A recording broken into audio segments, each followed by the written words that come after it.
Have you experienced any sexual trauma? Maybe you were abused or assaulted, molested, or have anyone else that you know been through that? In this video, I'm going to talk about it and to outline some things that you can do to start on the path towards healing your sexual trauma.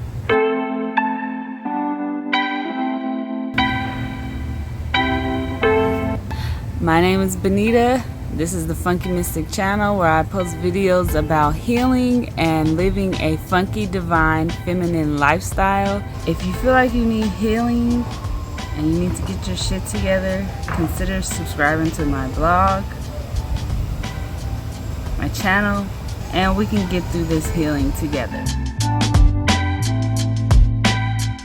Sexual trauma consists of being abused, molested, assaulted, and any other sexual act against you that you didn't get consent to and that may have harmed you in some type of way or you just didn't have control over. Sexual trauma is more common than most people think. There's a statistic from the World Health Organization stating that 1 in 3 women experience some type of sexual violence or partner sex abuse throughout their lives. So if you think about that, that is a lot of people. So 3 people sitting next to me and one of us have experienced some type of sexual trauma. That's crazy. That's a lot. And because a lot of us don't know how common it is, a lot of us either had it happen to us before and we don't know it has happened, or we accept it to be something else than what it is, and we don't really heal from it. We don't get the help that we need from it, and we just let it manifest in behaviors that we don't necessarily want to have, and it manifests in negativity that we give off to others, and it hinders us. And so healing that sexual trauma is very important in living a more healthier life, a more fulfilled life, and a life that you can feel like you can go with the flow and things won't trigger you. Sexual trauma shows itself in PTSD, depression, self-esteem issues, sleeping disorders, eating disorders, not feeling connected to yourself or a detachment from yourself. So a lot of the feelings that you get that you can recognize to know if you are being affected by some type of sexual trauma: guilt, confusion, anger, stress, anxiety. A lot of people overindulge or underindulge, and so they'll get addicted to drugs, or they'll become very promiscuous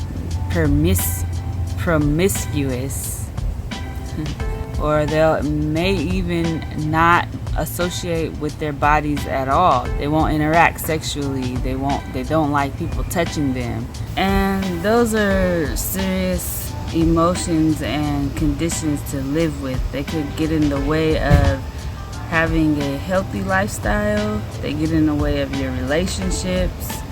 And it just sucks sometimes because sometimes you don't even know that those feelings and emotions are coming from this trauma that is locked inside of you.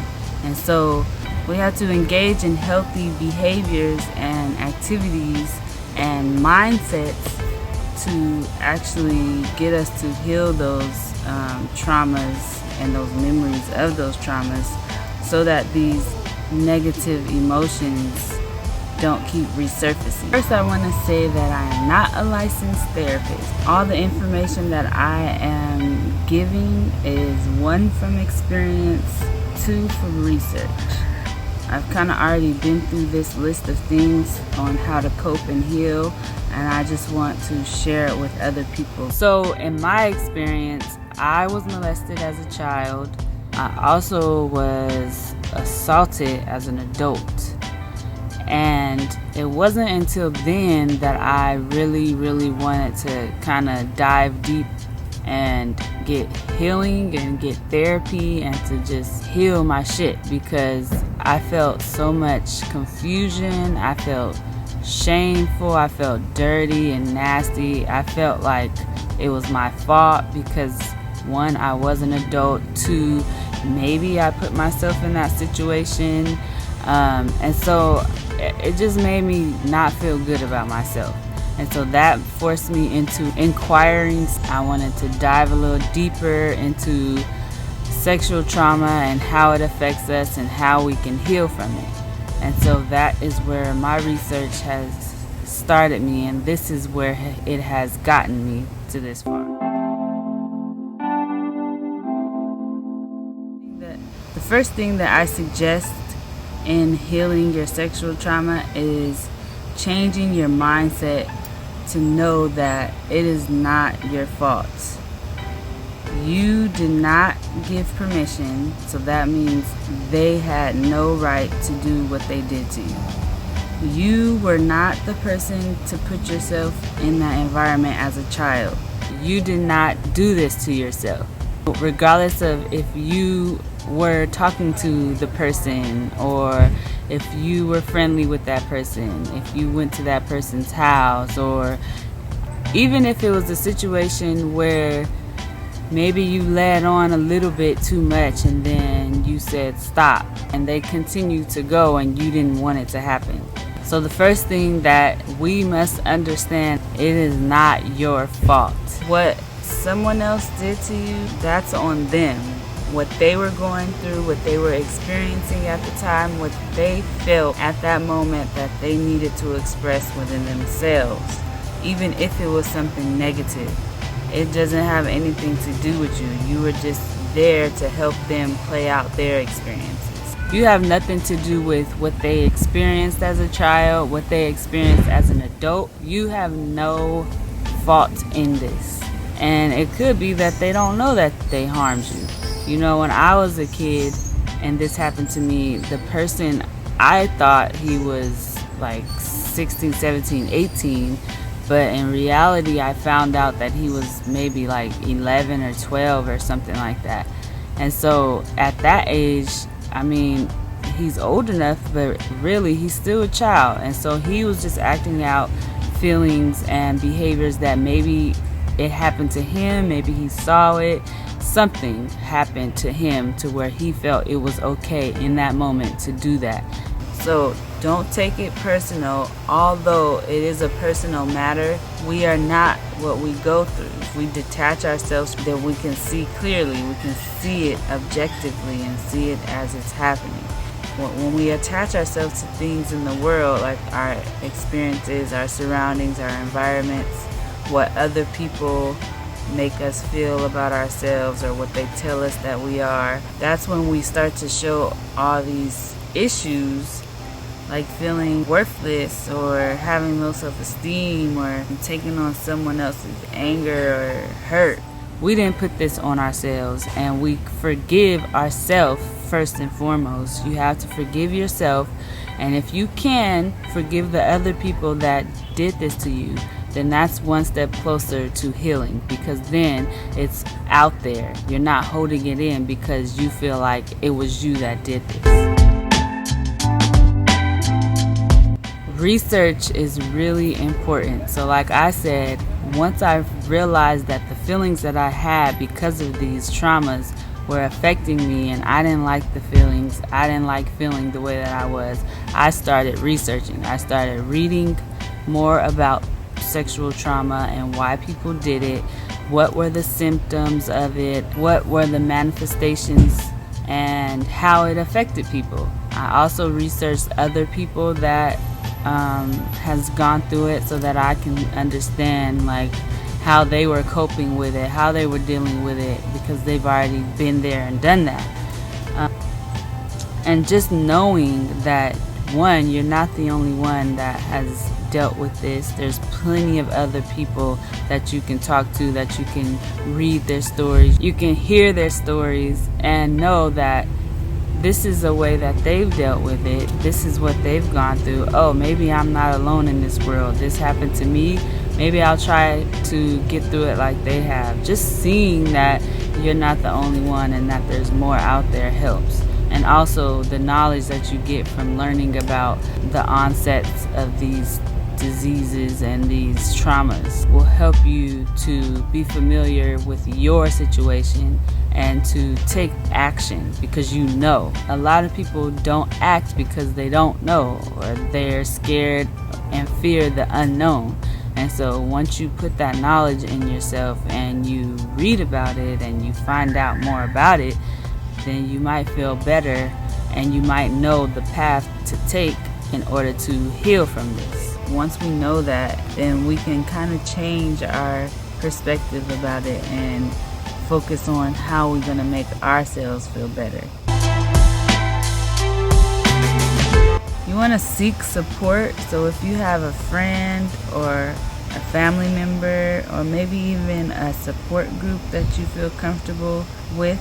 And also Facebook has groups too, like private groups that you can join. Talking about it helps so much because even though you are playing it out over and over again, you're being heard and you're expressing yourself and you're kind of desensitizing what happened so that it doesn't have a big effect on you. You don't want to keep things in because all that bottled up negativity is toxic. It'll cause you to have so much anger built inside of you. Talking to someone about it, talking to them about your feelings, and they giving you some type of feedback just helps you to feel okay, like, okay, someone does care about me, someone understands me, and someone knows kind of what I'm going through. It helps you to be heard and to get compassion and empathy from someone else if you cannot give it to yourself. If you want to seek a therapist, I wasn't able to seek a therapist. I think I saw a therapist once. She put me in a group therapy. I couldn't do that. I had too much anxiety. Because of me being introverted and independent, I just stopped going to therapy. But I didn't stop researching and utilizing the things in therapy that could help me. And so I write in my journal. I think writing in your journal is a huge, huge benefit to a lot of things, especially to when you are experiencing certain things and you want to express yourself. And for me, because I'm introverted, it was easier to express myself to myself because I didn't have to deal with the anxiety of someone judging me. I don't know, that's just my thought process, thinking that when I'm talking to someone, they're judging me. I guess that has to do with the issues that I have being sexually molested, having that feeling of being criticized all the time and not being worthy. Writing in my journal helped me to get all that out. It helped me to observe it. It helped me to just scan through it. A lot of times when we go through trauma and we're going through these emotional turmoils, we kind of forget about taking care of ourselves. We kind of forget about our daily routines. We're so stuck in what we're thinking about and how we're feeling. We don't want to move. We don't have the momentum to do things to make us feel good. It kind of makes you feel kind of less of, kind of dirty, nasty, and you just sit in that like, why did this happen to me? Like, oh my gosh, I just don't want to be touched. I don't want to be bothered. But you have to keep going. You have to take care of yourself. You have to keep living in order to live. Try to stay healthy, eat healthy. You want to eat high vibrational foods. You want to get some good sleep. Continue to do the things that make you feel good. Continue to live your life, because if you stop, you'll get stuck. And once you get stuck, you may fall into a depression. It's just a spiral downwards. And so you want to keep yourself healthy and just treat yourself good. In the process of healing your sexual trauma, I want you to know that it is not your fault. If you can believe that, if you can forgive yourself for something that was not the cause of anything that you did, said, thought about, and just look at it in another perspective and know that it was just something that happened, something that was supposed to be experienced, but not to be attached to.